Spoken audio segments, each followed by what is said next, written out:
Do deboudé, beaucoup de nous mettons et nos gommes de siens, à nos collègues magboko, à moi non, coup de nous met, nous matons nous mettons, et ouais un poison de l'obolo nous, bleu ouais l'obolo aller grand nous, beto et dédé, et une dédé tu es super bon et à mon dé à notre noué ou à nous l'obolo de couteau nous met bon, et ouais nos efforts qui bon de nous mais, à casser flimi, à zonabie.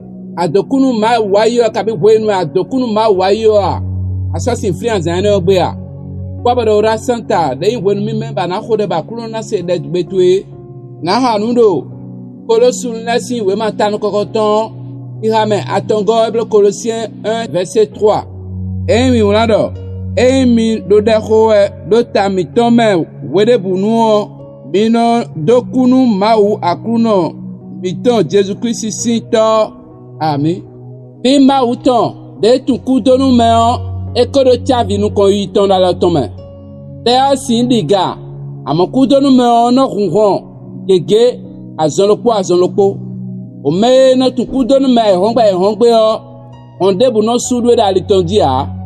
Par contre, tire, boite nous à cadeau coup maou, bon coup de din.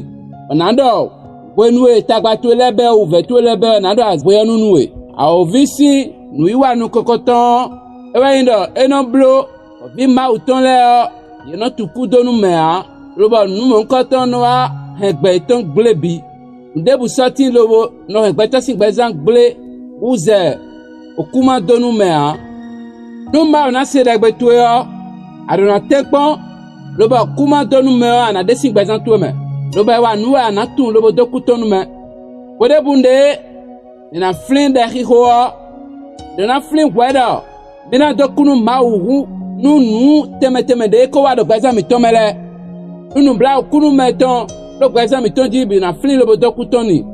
Adona tu nu me, ba na mo hola na runda li toji, enda na se ouvert na doro no tiba ho mon katole na ruwa. Nu tunu me de ko de de hiho ba na ko, tandan ya. Amon nous vivons de tchabiwaï, l'obono rouhon gégé, ou maintenant tout coup de nous maoua, pas au fond de t'ébénon d'azoa de présentome. Non, quand nous dit ou bien seulement, parce que des coups de nous maoudi, nous payons comme le présentome. Non, bien, on a bien nous dit ou nous dit le présentome, amon nous payons nous offrir le bodokutoni, ouais. On a tout le maoua, nous le bodokutoni, amon sepetome na rouhon. Le bonado dit de nous est hungry. Nous dit nous de l'incoton aimé. On a merci Seigneur de commentaire. Au partager nos autres rotons tout et y'en a tous les déabara ni tout nous pour l'incoton le nous boire nous tout quand nous beto. Pas que nous tonique nous besoin tout. Amen.